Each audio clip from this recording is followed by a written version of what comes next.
Hello family members kan sob manu ke happy new year salam janari ase moi gana ekta koribo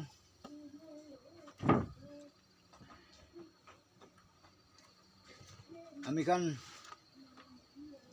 notun san ke welcome koi gana khushi ba la naam de koribo etu to moi compose kora la tu noi holibi gospel song book la gana ase etu gana ekta koribo amakan sobi itu gana huni gana blessing babore koina sob manu ke moila family members kan amni kan opote pola itu janari ase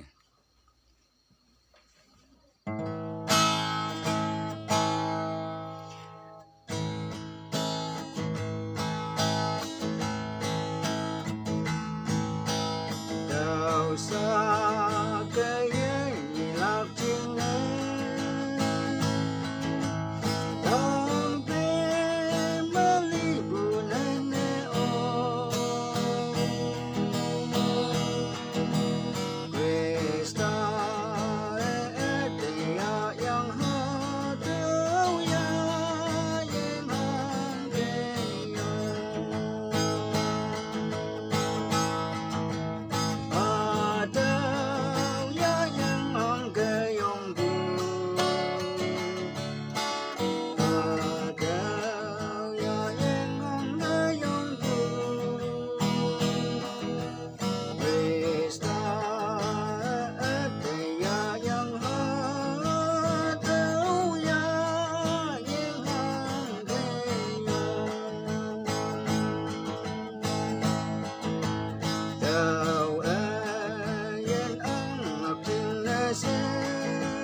Saka